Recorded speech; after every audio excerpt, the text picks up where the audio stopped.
Karena yang sekarang jadi masalah adalah kita tidak cukup lapangan pekerjaan. Jadi jenis pekerjaan yang sekarang dibutuhkan, mungkin lebih high skill dan lain-lain, itu tidak ada. Kenapa? Karena kita, struktur ketenaga kerjaan kita, lulusannya lebih banyak lulusan SD. Kenapa Vietnam bisa menarik begitu banyak? Kenapa Indonesia ketinggalan dari Vietnam? Selalu kan begitu. Itu semua belum ideal. Kan jangan saya yang bicara. Kita lihat survei. Kami dari pengusaha terus terang nggak mau melihat hanya dari sisi angka. Baru-baru kita mau mengundang investor asing mau masuk. Kalau kita sendiri tidak percaya.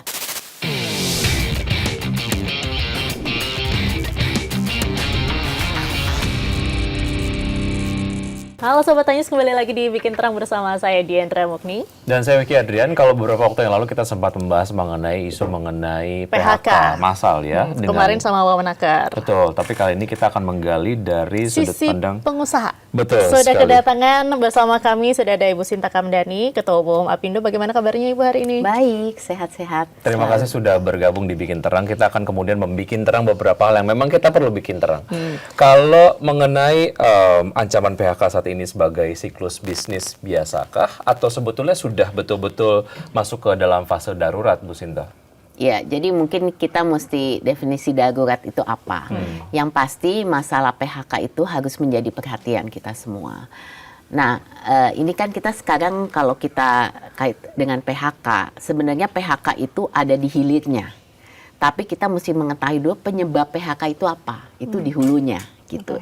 Jadi makanya saya selalu mengatakan dengan kondisi, kalau kita melihat kondisi ekonomi saat ini secara global, secara domestik, itu juga pasti mempengaruhi apa yang terjadi PHK. Itu satu hal. Jadi masalah lebih ke yang berhubungan dengan kondisi saat ini. Tapi juga ada masalah struktural yang sebenarnya berkaitan dengan situasi tidak hanya yang terjadi saat ini, tapi mungkin sudah sesuatu yang terbawa dari masa-masa lampau. Contohnya juga situasi seperti kita bicara soal otomatisasi, digitalisasi, itu pasti ada pengaruhnya juga. Nah, itu ongoing issues, bukan hanya terjadi pada saat ini. Nah, inilah mungkin yang kita harus melihat ya. Jadi dari segi unsur penyebab PHK-nya itu di mana.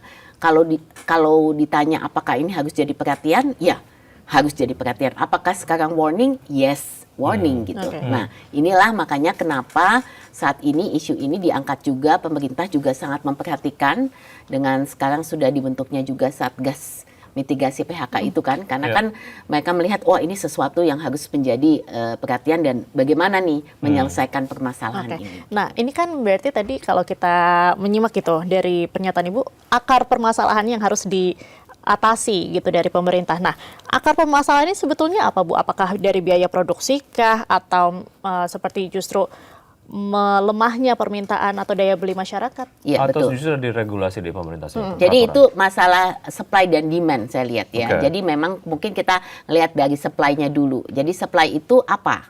Misalnya, nah saya bagikan contoh ya. Jadi misalnya sekarang kita ada beberapa isu-isu yang sedang kita kawal juga di Apindo yang berhubungan misalnya kemarin kan baru saja kenapa ini kemudian terangkat lagi karena ada masalah gas industri. Masalah gas industri itu bukan masalah kemarin gitu. Memang harganya naik signifikan kemarin ya karena dengan apa yang terjadi secara geopolitik. Tapi itu ada pengaruh kenaikan gas yang sangat signifikan. Nah, tapi sebenarnya masalah supply itu sudah ongoing issue juga gitu. Juga kita melihat ini sesuatu yang harus jadi perhatian karena masalah gas industri inilah kemudian yang kemudian dikaitkan dengan banyaknya kebetulan kemarin Bung Andi ya yang menyebutkan ada 55.000 dari industri keramik yang bakal di PHK kalau ini tidak diturunkan harganya gitu. Jadi itu berkaitan, tapi sebenarnya isunya itu isu lama yang sudah ongoing. Itu salah satu contohnya. Ada misalnya ketersediaan bahan baku pangan misalnya. Itu juga sesuatu karena kalau bahan bakunya tidak ada, tidak bisa, importnya sulit. Karena kalau industri kan masih banyak mesti import ya. Ini buat industri loh. Bisa industri kaca, semua itu juga perlu bahan baku, garam dan lain-lain. Nah ini kalau dilihat ketersediaan bahan baku ini juga sangat penting. Nah, kalau dia ini menjadi kesulitan ketersediaan bahan bakunya, pasti yang namanya produsen juga akan punya kesulitan. Nah, itu kemudian masuk ke dalam, ya akhirnya bisa kena juga gitu industri makanan minumannya, industri kaca dan lain-lain. Kemudian kita juga melihat masalah yang berhubungan misalnya dengan mineral, batu bara dan lain-lain. Ini juga ada kaitannya. Kemarin juga dari Serikat Buruh juga sudah menyampaikan, wah ini kalau mereka harus meningkatkan produksi pasti kena juga ke PHK. Karena masalah apa? Karena masalah kuotanya, masalah RKAB-nya, ada masalah-masalah yang mungkin mesti diidentifikasi. Ada masalah sektor, mungkin ada masalah yang spesifik company. Ini juga kita harus lihat. Nah, kemudian juga ada yang berhubungan masalah yang berkaitan dengan hal-hal yang mungkin lebih ini ya.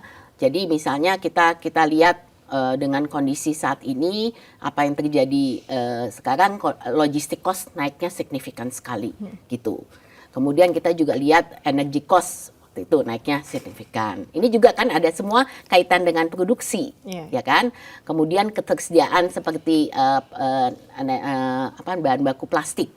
Itu kan ke packaging industri kan sangat besar. Itu naiknya gila-gilaan sampai 60%. Ini semua ada pengaruhnya gitu loh. Jadi maksud saya masalah-masalah inilah yang kemudian kalau didiamkan bisa ada kena ke akhirnya ujung-ujung. Jadi PHK itu paling ujung. Kalau namanya hulu hilir ini yang paling ujung. Nah, itu masalah untuk supply.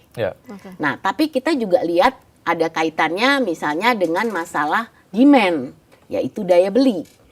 Demand itu juga bisa domestik, bisa global. Kenapa kemarin dari dulu kita bicara soal misalnya industri seperti sektor garment tekstil. Itu juga banyak pengaruh di demand. Kan kita dibicarakan kalau domestik illegal import lah, sangat mempengaruhi gitu, dibanjiri import. Itu kan kena ke industri tekstil garment. Itu dari segi demand. Kemudian ekspor market, ada yang juga berkurang, gitu kan. Ini juga ada kaitan sama daya saing dan lain-lain. Itu juga demand bisa berkurang. Nah, inilah yang makanya kita lihat ini supply demand. Tergantung supply, tergantung demand. Itu bisa kemudian ujungnya ada di PHK. Kalau kita kerucutkan ke regulasi pemerintah yang harus segera diperbaiki lah, karena kan ini kemudian menjadi satu hal yang juga mempengaruhi dinamika dari dunia usaha sendiri. Peraturan-peraturan mana saja yang menurut dunia usaha ini memang harus segera diperbaiki gitu, karena kalaupun tidak diperbaiki sama halnya seperti tadi yang disampaikan akan berdampak ke hilir begitu, ujung-ujungnya akan PHK gitu. Iya, jadi saat ini Apindo sudah ada yang namanya Satgas Debottlenecking di Apindo. Karena masalah deregulasi debottleneck ini masalah utama sebenarnya. Tapi di pemerintah juga sudah jadi perhatian. Di Kemenko Perekonomian juga ada Satgas Deregulasi, kemudian juga Kementerian Keuangan juga sekarang Pak Purbaya juga ada Satgas Debottlenecking. Jadi di pemerintah juga mereka juga sudah siap. Nah, sekarang yang kita harus sampaikan adalah kondisi di lapangan seperti apa. Kemudian kita harus secara detail menyampaikannya. Ini isunya seperti yang tadi saya katakan, industri gas, soal bahan baku itu secara detail kita mesti melihat apa yang perlu diperbaiki. Gitu kan, apakah yang diperbaiki itu regulasi di Kementerian Perdagangannya, makanya harus ada deregulasi yang kaitan dengan import. Ini hal-hal seperti itu. Apakah kaitan dengan perizinan? Biasanya regulasi dan perizinan, saya selalu mengatakan ini cost of doing business yang nggak bisa di-quantify. Kalau energy cost, labor cost, kemudian logistik itu semua bisa kita tahu angka. Kalau ini nggak bisa kita tahu nih. Berapa nih sebenarnya dampaknya secara cost of doing business ya. Nah ini sebenarnya yang kita memang juga sudah menyampaikan kepada pemerintah. Dan saya lihat juga pemerintah juga tanggap ya, ada beberapa hal memang yang sudah mulai diperbaiki. Juga seperti kita tahu di OSS sekarang kan yang PP nomor 48 ya, yang mengenai single submission OSS berbasis risiko 28 PP28. Nah, ini juga sudah ada perbaikan gitu loh. Nah, tapi kemudian nanti kalau udah diperbaiki kita mesti kawal di implementasi. Kenapa dia nggak jalan? gitu. Ini juga. Jadi ini pengawalannya ini di banyak sekali pihak, banyak KL-nya, kemudian memastikan bahwa ini benar-benar bisa jalan. Dari berbagai pertemuan-pertemuan ataupun mungkin komunikasi lah yang disampaikan oleh pelaku usaha sendiri kepada pemerintah, yang diharapkan ini akan berdampak kepada formulasi kebijakan yang betul-betul mengakomodir concern-concern tadi. Sejauh ini cukup mengakomodirkah dari apa yang sudah disampaikan oleh teman-teman pengusaha? Jadi pertama mungkin kita mesti tahu bahwa pemerintah itu bukannya nggak dengar, dia dengar. Tapi kalau kita bilang pemerintah siapa? Karena itu biasanya kalau kita satu isu tuh KL-nya itu bisa menyangkut banyak sekali, gitu ya. Jadi ini harus satu persatu kan kita lihat. Jadi nggak segampang ini bisa langsung diputuskan, diselesaikan di level itu kan tidak bisa, gitu. Jadi biasanya kita mesti mengidentifikasi dulu. Ininya. Jadi kalau didengar pasti didengar. Nggak mungkin kita masukkan nggak didengar. Tapi kemudian apa yang dilakukan untuk perubahan atau melakukan deregulasi tidak semudah itu. Itu melalui satu proses, ya kan? Itu makan waktu lagi. Nah, dari regulasi itu kemudian bisa diimplementasikan, itu another point lagi gitu loh. Kenapa jalan, kenapa tidak jalan? Tapi harusnya lebih cepat nggak sih, Bu? Karena kalau ngelihat apa yang kemudian terjadi hari-hari ini ya, kayaknya harus disikapi secara urgent gitu ya. Iya.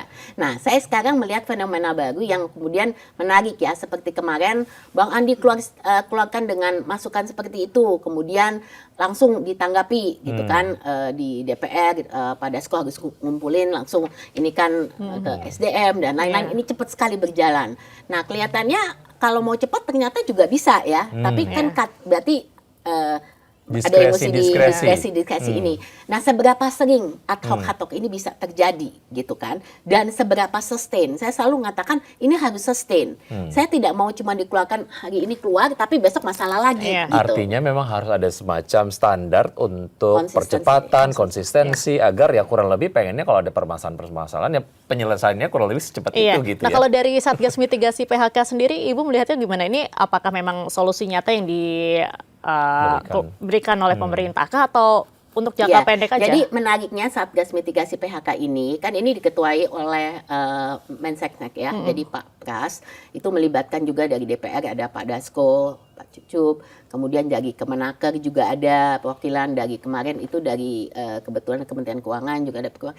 Nah, saya melihat kami dari perwakilan pengusaha maupun perwakilan buruh ya, di situ juga ada Pak Said Iqbal tentunya sebagai penasihat presiden.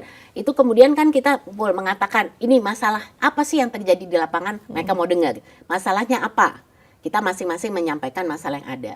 Memang kita perlu detail karena kalau kita cuma melihat secara general aja agak sulit untuk pemerintah bisa menanganinya.